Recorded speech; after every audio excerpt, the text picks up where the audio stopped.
பர்திமேயு சுவிசேஷ ஊழியங்கள் வழங்கும் நற்செய்தி நேரம். தேவ செய்தி பாஸ்டர் ஆர். அகஸ்டின். இந்த நாளில் உங்களோடு பேசி வருகிறேன் அந்தரங்கமான கிரியைகள் என மார்க் 4:22 வாசிக்கிறோம். வெளியரங்கமாகாத அந்தரங்கங்கள் இல்லை என்று வேதம் சொல்லுகிறது. என கண்பானுடைய ஒரு பெண்ணை குறித்து நான் உங்களோடு பேசி வருகிறேன். அப்போஸ்தலர் நடவடிக்கைகள் 9ஆம் அதிகாரத்திலே 36ஆம் வசனத்திலிருந்து உங்கள் வேதத்தை எங்கே இருந்தாலும் சரி தயவு செய்து தேடி கையில் எடுத்து வைத்து கொண்டு என்னோடு நீங்களும் தியானிக்கும்படி உங்களை வேண்டுகிறேன். ஏன்னா அந்த மார்க் 4:22 சொல்லுகிறது, ஐயா வெளியரங்கமாகாத அந்தரங்கம் இல்லையா? அப்போ நல்லதும் வெளியாகும், தீமையும் வெளியாகும். ஒரு நல்லதை குறித்து நான் உங்களுக்கு தியானித்து வருகிறேன். ஆனால் அந்தரங்கமாக செய்த காரியம் ஆகினால் தான் உங்களுக்கு சொல்லி வருகிறேன். நீங்களும் உங்கள் வேதத்தை அப்போஸ்தலர் 9:36 எல்லாம் திருப்பி வச்சுக்கிறீங்களா? அப்படி திருப்பி வச்சு எல்லாரும் மற்றவங்களும் எடுக்கிற வரைக்கும் அல்லேலூயா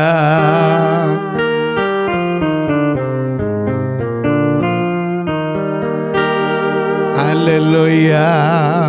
பயப்படாதே அல்லக்கற்றத்தாலே பாதுகாப்பே எல்ததாலே சோதிடம். பயப்படாதே அல்லக்கற்றத்தாலே பாதுகாப்பே எல்ததாலே சோதிடம். பாசமே நீ வைத்தினா, பாசமே நீ வைத்தினா, அலிகே இகலாரம் வருமென்னே என்னை மறவா ஏசுநாதா உந்தன் தயவா என்னை நடத்தும். என்னை மறவா ஏசுநாதா.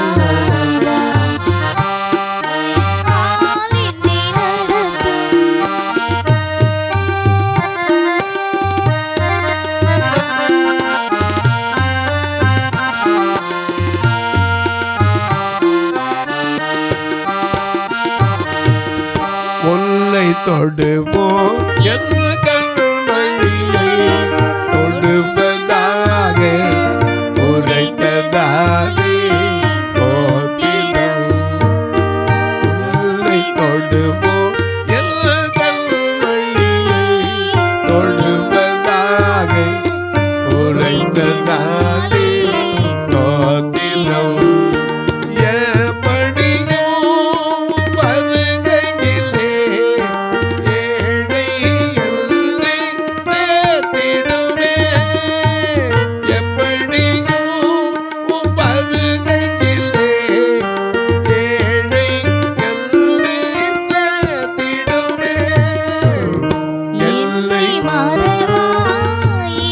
சுனாதா உந்தன் தயவா என்னை நடத்தும்.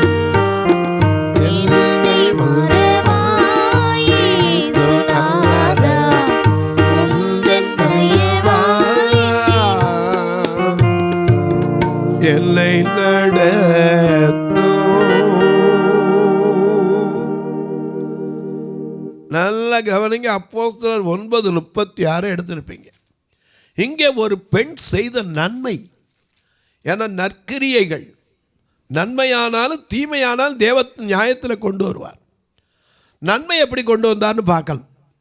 இங்கே ஒரு கிரேக்க பாஷையில் தவித்தாள் என்று சொல்லப்படுகிற தொர்க்காள் என்கிற ஒரு பெண், ஒரு சீசி இருந்தாள். அவள் என்ன செய்தாளாம்? அப்போஸ்தலர் 9ஆம் அதிகாரம் 37ஆம் வசனத்துல இருந்து பாருங்க. அந்நாட்களில் அவள் வியாதிப்பட்டு மரணம் அடைந்தாள்.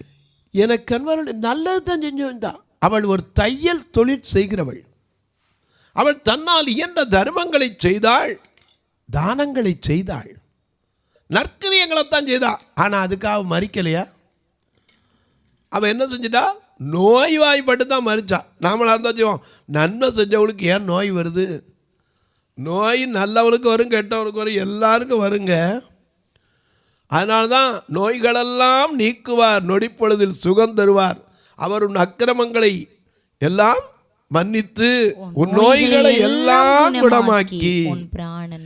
ஆமா, ஏன்னா எல்லா மனிதனுக்கும் நோய் யாராதுன்னு சொல்ல முடியாது, யாருக்கும் வராதுன்னு சொல்ல முடியாது. ஒன்றுமில்ல, ஒரு தண்ணி மாற்றி குடித்தாலே ஜலதோஷம் வந்துடுது. ஒரு இடத்துல போய் சாப்பிடாம ஒரு கூட ஏதாவது சாப்பிட்டோம்னா ஒவ்வாமல் என்ன செஞ்சிருது? ஃபுட் பாய்சனாக என்ன செய்யுது? வந்துடுது. சில நேரங்களில் சரீரத்துக்கு நம்ம மாறுபாடாக செயல்படுவோம். சிலருக்கு பார்த்தீங்கன்னா, ஒரு சமயத்தில் ஒரு அம்மா ஒரு குழந்தைய அடித்து கூட்டிகிட்டு போனாங்க, அழுதுகிட்டே போச்சு. நான் கேட்டேன், எதுக்குமா அந்த குழந்தைய அடித்து கூப்பிட்டு போகிறீங்க? நீங்கள் அந்த பிள்ளைக்கு என்ன ஒன்று? ஐயா பெத்த தாய் தான் ஐயா. நாங்கள் பெத்த தாயா? அப்புறம் ஏமா அடித்து பிள்ளையை எடுத்துகிட்டு போகிறீங்க? அது என்ன கேட்குதுன்னு. ஒன்றும் இல்லை பிரதர், ஐஸ்கிரீமை கேட்குது. நான் கேட்டேன், இவ்வளோதானா? இதை வாங்கி கொடுக்க வேண்டியார். ஐயோ ஒரு நிமிஷம் நில்லுங்க ஐயா. ஏன்னு, நீங்கள் நாளைக்கு டிவியில் பேசுவீங்கன்னு எனக்கு தெரியும், தைரியமாக அதை சொல்கிறேன். என் பிள்ளைக்கு இருக்கிற பலவீனம் எனக்கு தான் தெரியும். ஏன்னா அவளுக்கு இப்போ தெரியாது. ஒரு ஐஸ்கிரீம் சாப்பிட்டான்னா 3 நாளைக்கு அந்த வீசிங் போகாது அவளை விட்டு. ஐயோ அவள் படுற வேதனை என்னால் பார்க்க முடியாதுங்கிறக்க தான் அவள் கூட்டிகிட்டு போகிறேன். சில நேரம் நல்லதுக்காகவும் நம்ம பிள்ளைகளை என்ன செய்ய வேண்டியிருக்கு? பெரம்ப கையாள வேண்டியிருக்குன்னாங்க. எனக்கு கண்பார்களே, சில நேரங்களில் நமக்கு தெரியாது. சிலர் ஒவ்வாமை தானாக தேடிக்கொள்வது உண்டு. சிலருக்கெல்லாம் பார்த்திங்கன்னா காரம் சாப்பிடக்கூடாதுமாமா, காரத்தை போய் சாப்பிட்ருவாங்க. பெரிய வயசானவங்க ஒரு ட்ரிப் ஒரு அம்மா எனக்கு ஃபோன் பண்ணாங்க, பிரதர் என் மாமியாருக்காக ஜெபம் பண்ணுங்கன்னாங்க. நான் கேட்டேன், மாமியாருக்காக என்ன ஜெபம் பண்ணணுன்னு? நான் வேலைக்கு போயிட்டு வரேன், நான் ஒரு அரசு பணியாளர், போகாமல் இருக்க முடியாது. போயிட்டு வர்றதுக்குள்ளே எங்கள் மாமியாரோட மக வரும்போது கொஞ்சம் பாசத்தில் அவங்களுக்கு பிடிக்கிற உரப்பு ஐட்டங்கள் கொஞ்சம் வாங்கி கொடுத்துட்டு போயிடுறா. ஐயோ அதை சாப்பிட்டுவிட்டு அவங்க படுற வேதனை அவங்களோட இருந்தால் பரவாயில்ல, நான் வந்த பிறகு 2 மணி நேரம் அந்த வீட்டில் வேலை பார்த்தா தான் தீருது. அவங்களுக்காக ஜெபம் பண்ணுங்க. கொஞ்சம் மாமியாருக்கு வாயை என்ன செய்யணும்? ஆண்டவர் கட்டணும், ஜெபம் பண்ணுங்கன்னாங்க. ஏன் சொல்கிறேன்? சில காரியங்கள் நமக்கு தெரியாது. இந்த பெண் என்ன செய்தா? அந்த ரங்கத்தில் ஒரு நல்லதைத்தான் செய்தா, நல்லதான் செஞ்சா. ஆனால் அவளுக்கு நோய் வந்துச்சு. வாசிங்க, அவள் நோய்வாய்ப்பட்டு வியாதிப்பட்டு மரணம் அடைந்தாள், செத்தே போயிட்டா. அவளை குளிப்பாட்டி மேல் வீட்டிலே கிடத்தி வைத்தார். இந்த காலத்தை மாதிரி போனா போதுன்னு வெளியே தூக்கி வச்சுறது இல்லை. இந்த காலத்தில் போன உடனே ஃப்ரீசரை கொண்டாந்து வாசலில் வச்சுருவான். ஏன்னா வர்றவன் போகிறான் அப்படி போட்டு, இது போகிறது அப்படியே போட்டும். ஏன்னா அதுக்குன்னு ஒரு பாட்டு வச்சுருக்கான், வீதி வரை மனைவி காடு வரை பிள்ளைன்னு, வீடு வரை உறவுன்னு. வீட்டை விட்டு அப்போவே உறவை பிரிச்சுடுவாங்க, போகட்டும். இவங்க மேல் வீட்டில் கொண்டு இவளை வச்சுட்டாங்க. வாசிங்க, அப்பொழுது பேதுரு எழுந்தார், லித்தாங்கிற ஒரு ஊருக்கு சமீபத்தில் வந்திருக்கிறார்னு தெரிஞ்சு. பேதுரு அவ்விடத்தில் வந்திருக்கிறார் என்று சீஷர்கள் கேள்விப்பட்டு தாமதமில்லாமல் தங்களிடத்தில் வரும்படி சொல்லும்படி 2 மனுஷரை ஆள் அனுப்பி தான் கூட்டு வரணும். நல்லா கவனிங்க, இந்த காலம் மாதிரி பெரிய பெரிய வாகனங்கள் கிடையாது. இப்போனா உடனே ஒரு ஃபோனில் எடுத்து அப்படி பாக்ஸோடு போட்டுடலாம் பாடியை. கண்ணீர் அஞ்சலி போஸ்டல் ஒட்டிடலாம். இன்றைக்கி எத்தனை இடத்துல கண்ணீர் அஞ்சலி ஒட்டியிருப்பான். அவன் கண்ணீருக்கு பின்னாடி எத்தனை பேர் கண்ணீர் விட்டுருக்காங்கன்னு யாருக்கு தெரியும்? அநேக நேரங்களில் இன்னாரும் கண்ணீர் அஞ்சலிம்பாங்க. எனக்கு கண்பார்களே, யாருக்குமே கண்டுபிடிக்க முடியாது. இவன் மறித்துட்டா, நோய்வாய்ப்பட்டாச்சு, மேலே தூக்கி கொண்டு வச்சாச்சு, ஊருக்கு சொல்லி விட்டாச்சு ஆட்களை. ஏன்னா லாசரு வியாதியை கிடக்கும் போதே சொல்லிவிட்ட போது இயேசு என்ன செய்யலை? வரல. இப்போ மறிச்சே போயிட்டான். இவளுக்கு போய் பேதுரு சமீபத்தில் வந்திருக்காருன்னு சொல்லி அனுப்பினார். வாசிங்க, ஆளை 2 பேரை அனுப்புனாங்க. பேதுரு எழுந்து அவர்களுடனே கூட போனான். எதில் போனான்னு எழுதப்பட்டிருக்கா? பஸ்ஸில் போனானா, ட்ரெயினில் போனானா, இல்லை மாட்டு வண்டியில் போனானா, குதிரை வண்டியில் போனாரா? எதில் போனான்னு எழுதப்படலை. இயேசு கிறிஸ்துவே எப்படி இருந்தாராம்? அப்போஸ்தலர் 10:38 படி அவர் நன்மை செய்கிறவராகவும் பிசாசின் பிடியில் அகப்பட்ட யாவரையும் குணமாக்குகிறவராகவும் சுற்றி திரிந்தார். நடந்தார் கூட எழுதல. நாம் இன்னைக்கு பாடுறோம், அலைந்தேன் பல நாள் உம்மையே அறியா, அலைந்து திரிந்தேன் ரோகினா.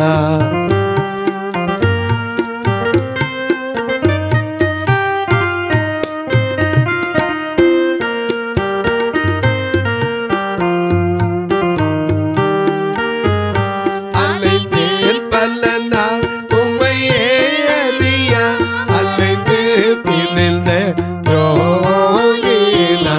அனைத்தே அன்பாலே எல்லையும் அனைத்தீரே, அனைத்தே அன்பாலே எல்லையும் அனைத்தீரே. அன்பே அன்பே அன்பே ஆருயிரே, ஆனந்தம் ஆனந்தமே. அன்பே அன்பே அன்பே ஆருயிரே, ஆனந்தம் ஆனந்தமே.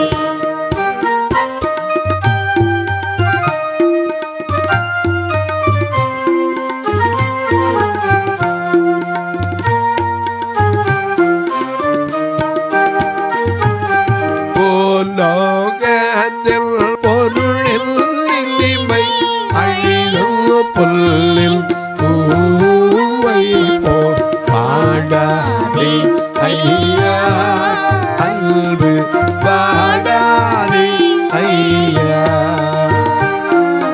பாடாதே ஐயா, அன்பு பாடாதே ஐயா.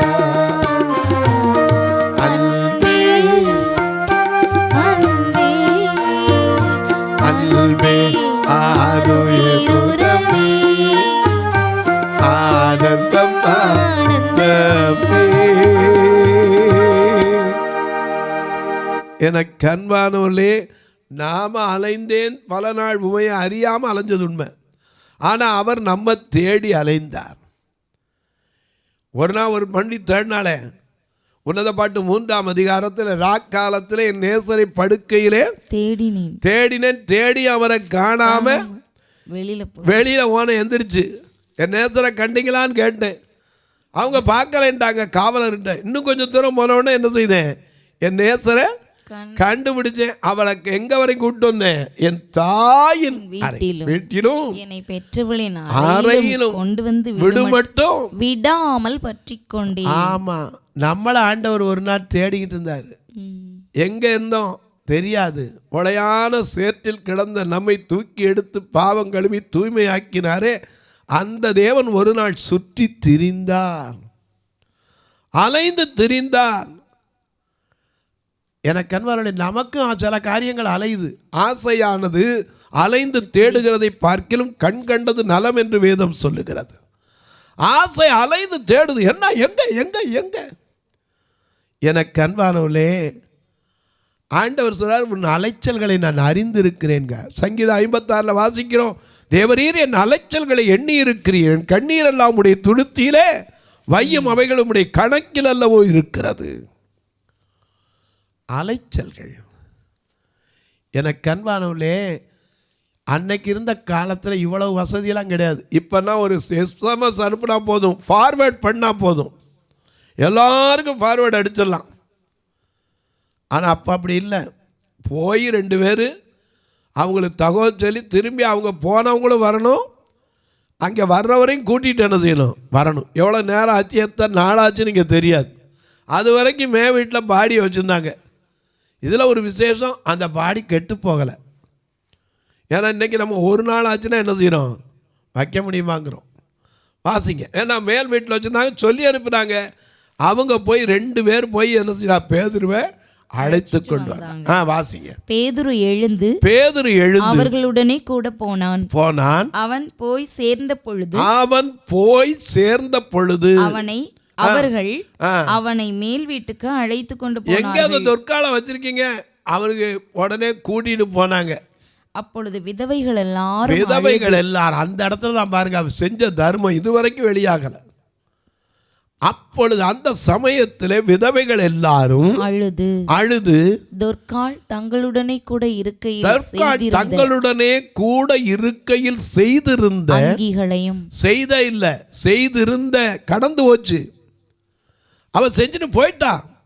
அந்த செய்திருந்த அங்கிகளையும் வஸ்திரங்களையும் காண்பித்து அவனை சூழ்ந்து நின்றார்கள். பேதுரு எல்லாரையும் வெளியே போகச் செய்து முழங்காற்படியிட்டு. நல்லா கவனிங்க, இதை பார்த்த பேதுருவுக்கு என்ன எண்ணம் வந்திருக்கும்?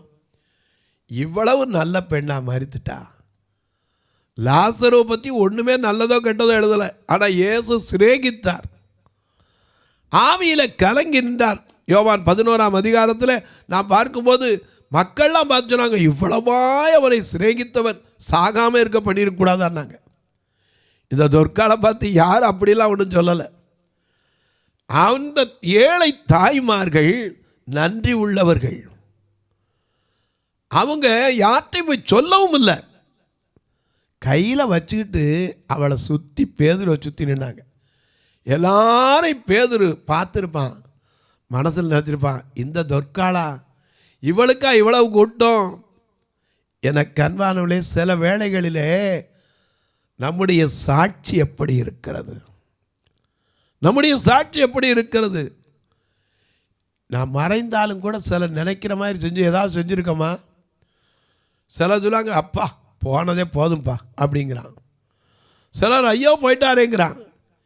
இன்னும் உனக்கு ஒன்றும் வரமாட்டேங்குதேன்னு வையிறான்.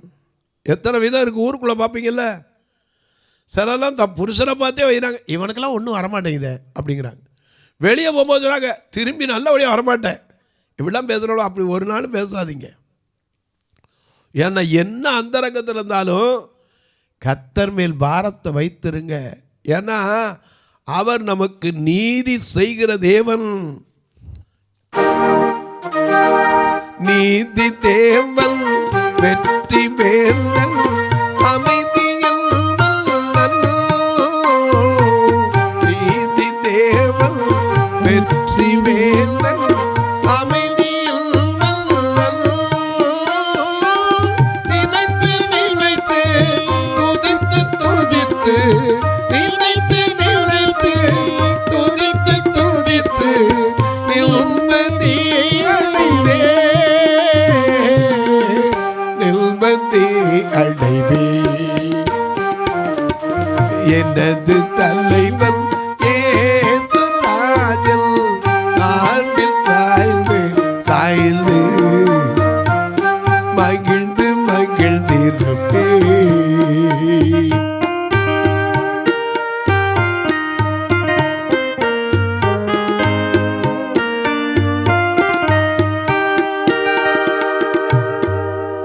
நீதி தேவன் ஐயா, அவர் கட்டாய நீதி செய்கிறவன். நல்லதை வெளிப்படுத்துவார், தீமையை வெளிப்படுத்துவார். நற்கிரியர்களுக்கு பலன் கொடுப்பார், துர்க்கிரியர்களுக்கும் மறந்துடக்கூடாது.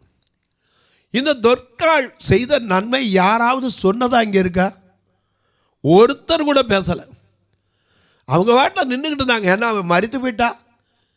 கையில் வச்சுருந்தா பார்த்துருப்பான். பேதுரு பார்க்கறதுனாலே புரிஞ்சு கொண்டான், இந்த தொற்காள் எவ்வளவு ஜனங்களை சிநேகித்தாள், எவ்வளவு நன்மைகளை செய்திருக்கிறாள். எல்லாரையும் வெளியே போய் சொல்லிட்டு என்ன செய்தான்? பேதுரு எல்லாரையும் வெளியே போக செய்து முழங்கால் படியிட்டு ஜெபம் பண்ணி, ஐயா ஆண்டவர்கிட்ட முழங்கால் படியிட்டு கேட்டு பாருங்க, செத்ததை கூட திருப்பி எழுப்புவதற்கு வல்லமை கிடைக்கும். ஆனால் சங்கீதக்காரன் சொன்னா 95ஆம் சங்கீதத்திலே 6ஆம் வசனத்தில் நம்மை உண்டாக்கின கர்த்தருக்கு முன்பாக நாம் பணிந்து குனிந்து படியிட கடவோம் வாருங்கள் என்றான். ஏன்னா முழங்காலுக்கு பெரிய வல்லம் உண்டு. நான் போன வாரத்தில் அதை குறித்து பேசினேன். முழங்கால் படியிட்டா வானத்தை அடைக்கலாம், வானத்தை திறக்கலாம். எசேக்கியேல் 34:26 என்ன வாசிக்கிறோம்? ஒரு அருமையான வசனம், அதை மனசில் வச்சுக்கணும் நீங்கள். எசேக்கியேல் 34ஆம் அதிகாரம் 26ஆம் வசனம். ஆசீர்வாதமான மழை. நான் அவர்களையும் ம். என் மேட்டின் சுற்றுப்புறங்களையும் ஆசீர்வாதமாக்கி ஏற்ற காலத்திலே மழையை பெய்ய பண்ணுவேன். ஏற்ற காலத்திலே மழையை பெய்ய பண்ணுவேன். ஆசீர்வாதமான மழை பெய்யும். ஆசீர்வாதமான மழை உன் குடும்பத்துல பெய்யணும், உன் வீட்டுல பெய்யணும், தொழில பெய்யணும், உன்னுடைய தனிப்பட்ட நிலையில பெய்யணும். நாம பாடுறோம்ல, நீரெல்லை ஆசீர்வதித்தால் பொழிய உம்மை நான் போகவில்லை. ஜெபமே ஜெயம், ஜெபமே ஜெயம், ஜெபத்தா ஜெயம் ஜெயமே. ஜெபமே ஜெயம், ஜெபமே ஜெயம், ஜெபத்தா ஜெயம் ஜெயமே.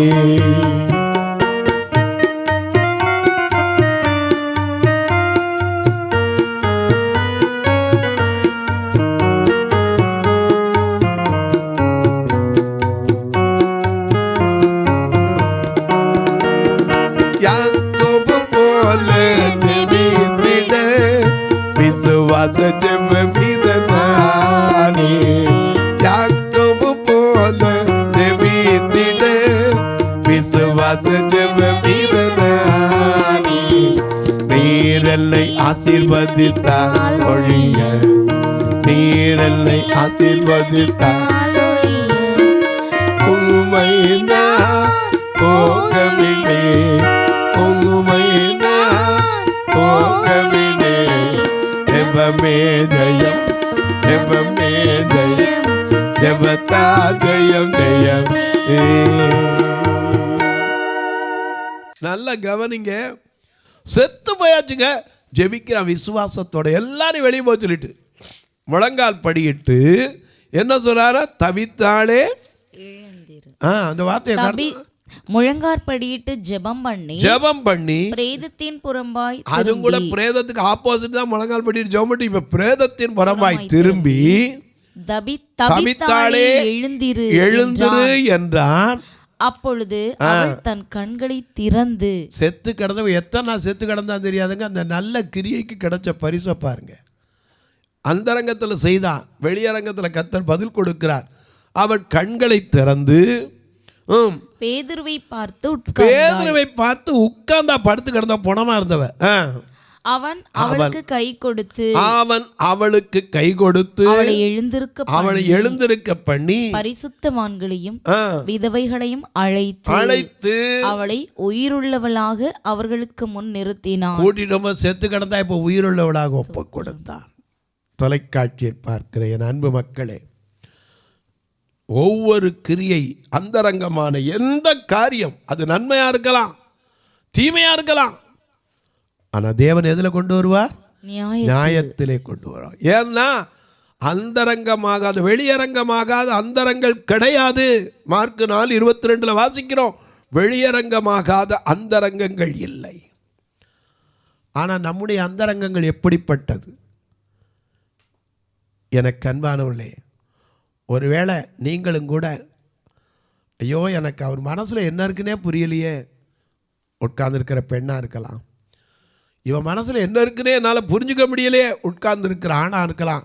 ஆனால் பேரளவில் கணவன் மனைவியாக வாழலாம். கர்த்தர் உங்களுக்கு நிச்சயமாக வெளிப்படுத்துவார். இன்றைக்கி நம்புறீங்களா? நானும் உங்களுக்காக ஜெபிக்க போகிறேன். அதுக்கு முன்னாடி சில காரியத்தை சொல்லுவேன். இந்த நிகழ்ச்சியை பார்க்குற நீங்கள் எனக்காக ஜெபம் பண்ணணும். ஏன்னா இந்த ஊழியத்துக்குன்னு எந்த ஒரு மனுஷனும் நான் நிரந்தரமாக தருவேன் நான் கேட்டதில் இது வரைக்கும் சொன்னதும் இல்லை. ஏன்னா ஆண்டவர் ஒவ்வொரு மாதமும் நடத்தி வருகிறார். கிட்டத்தட்ட 92லேருந்து பாருங்கள் எத்தனை வருஷம் இது, 2025 32 33 வருடங்கள் இந்த ஊழிய பாதையில் நிற்பதற்கு பலன் தந்தார். ஆனால் 2 கண்ணு தெரியாத மக்கள் மத்தியில் எந்த ஒரு நம்பிக்கை, வேதத்தை தவிர எதுவும் கிடையாது பலன். அதுதான் நம்பிக்கையாக இருக்குது. இன்றைக்கு நீங்களும் பார்க்குறீங்க, உங்கள் ஜபக்காரி எது இருந்தாலும் தாராளமாக காலை 10லிருந்து 5 மணிக்குள்ளே சொல்லலாம். நானும் உங்களுக்காக ஜெபிப்பேன். எமர்ஜென்சின்னு இருந்துச்சுன்னா நீங்கள் தாராளமாக எப்பவும் சொல்லலாம். மற்றபடிக்கு காலை 10லேருந்து 5க்குள்ளே நீங்கள் தாராளமாக தொடர்பு கொள்ளுங்க. ஒருவேளை ஐயா நாங்கள்லாம் உதவி செய்யணும்னு ஆசைப்படுறோம், எப்படி செய்கிறது பிரதர், தூரத்தில் இருக்கிறோம், வந்து பார்க்க எங்களால் முடியலை அப்படிங்களாம். தாராளமாக நீங்கள் 2 நம்பர், இந்த ஃபோன் நம்பர் எடுத்து உங்கள் ஊரில் பக்கத்தில் ஆன்லைன் சேவைன்னு வச்சுருப்பாங்க. ஏன்னா அந்த பென்ஷன் எடுத்து கொடுக்கறது, 100 நாள் வேலை சம்பளம் கொடுக்கறது கூட அங்கங்கே சின்ன சின்ன இடங்களில் வச்சு இன்றைக்கு மக்களுக்கு சௌரியமாக கொடுக்குற சூழ்நிலைகள் அமைந்து இருக்கிறது.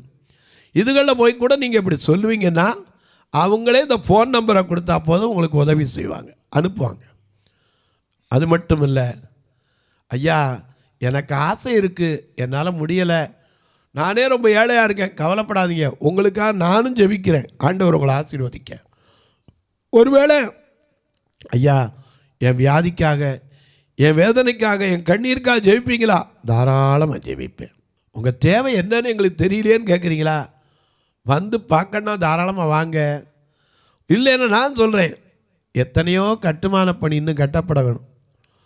பார்வையற்றோர் மரித்தா கூட சொந்தக்காரங்க மனசார அடக்கத்துக்கு கூட உதவி செய்ய மாட்டாங்க.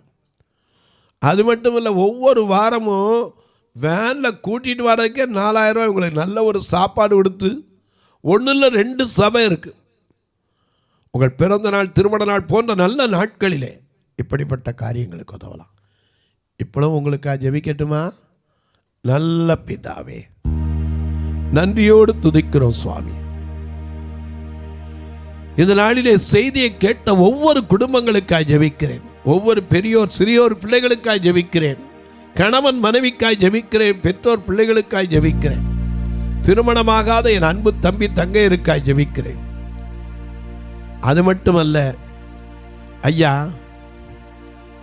தனக்கு அன்பானவர்களை இழந்து தவிக்கிற ஆறுதலற்ற மக்களுக்காய் ஜெபிக்கிறேன். பிறந்த நாள், திருமண நாள், தங்களுக்கு அன்பான இழந்த நினைவு நாட்களை நினைவு கூறுகிற மக்களுக்காய் ஜெபிக்கிறேன். தேர்வு எழுதப் போகிற அன்பு பிள்ளைகளுக்காய் ஜெபிக்கிறேன். கற்ப காலத்தில் இருக்கிற என் அன்பு சகோதரிகள், மகள், கற்பஸ்திரிகளுக்காய் ஜெபிக்கிறேன். அவர்களுக்கு நல்ல சுகத்தை கொடுங்க. தலைப்பிரசவமே என்று பயந்து கொண்டிருக்கிற என் அன்பு சகோதரிகளுக்கு அந்த பயத்தின் ஆவியை நீக்கி கர்த்தர் கொடுக்கிற சந்தோஷத்தை அனுபவிக்கும்படி உதவி செய்யுங்க. இன்னும் சொல்ல முடியாத ஃபிட்ஸ் வியாதியினால், ஸ்ட்ரோக்கினாலே, இன்னும் இருதயத்தில் அடைப்பினாலே, இன்னும் சில வேளைகளிலே மூல நோயினாலே உட்கார முடியாமல், சில வேளைகளிலே ஐயா நரம்பு தளர்ச்சியினால எந்த வேலையும் செய்ய முடியாமல் படுத்த படுக்கையில் இருக்கிற மக்களுக்காய் ஜெபிக்கிறேன். ஒவ்வொருவருடைய கண்ணீரும் கவலைகளும் மாறட்டு, வேதனைகள் விலகட்டு, வியாதியிலிருந்து விடுதலை கொடும். வானத்திற்கும் பூமிக்கும் சகல அதிகாரம் கொண்ட இயேசு கிறிஸ்துவின் ஈடு இணையற்ற வல்லமையுள்ள நாமத்தில் ஜெபிக்கிறேன் நல்ல பிதாவே, ஆமென். சபை ஆராதனை ஞாயிறு காலை 10 மணி முதல் 12 மணி வரை. இடம் பர்திமேயு சுவிசேஷ ஆலயம், அன்னை சத்யா நகர், இளமனூர் அஞ்சல், சக்கிமங்கலம் வழி, மதுரை மாவட்டம். பின்கோட் 625201 மற்றும் பர்திமேயு சுவிசேஷ ஜெப வீடு, plot number 107, Eden garden, Muthur, Tirunelveli. Pincode 627011. சிறப்பு உபவாச கூட்டம் ஒவ்வொரு மாதமும் 2வது சனிக்கிழமை காலை 10 மணி முதல் 1 மணி வரை நாகர்கோவில் YMCA ஹாலில் வைத்து நடைபெறுகிறது. மற்றும் ஒவ்வொரு மாதமும் 4வது சனிக்கிழமை காலை 10 மணி முதல் 1 மணி வரை திருநெல்வேலி புதிய பேருந்து நிலையம் அருகில் உள்ள கிரேஸ் ஹாலில் வைத்து நடைபெறுகிறது. எங்கள் எல்லா ஆராதனைகளிலும் கலந்து கொண்டு தேவனை மகிமைப்படுத்த அன்பாய் அழைக்கிறோம். உங்கள் உதாரத்துவமான காணிக்கைகளினால் இவ்வூழியத்தை தாங்க விரும்பினால் R. Augustine, account number 5021364331, IFSC code IDIB 000B066, Indian Bank, BP Kulam, Madurai. GPay number 9842181917, BGM ministries மற்றும் 9442559772, பிளைண்ட் மினிஸ்ட்ரீஸ் அகஸ்டின். உங்கள் தொடர்புக்கு பாஸ்டர் R. அகஸ்டின், பர்திமேயு சுவிசேஷ ஊழியங்கள், நாகமலை, புதுக்கோட்டை, மதுரை 625019. தொலைபேசி எண்கள் 9842181917 மற்றும் 9442559772. கர்த்தர் தாமே உங்களை ஆசீர்வதிப்பாராக.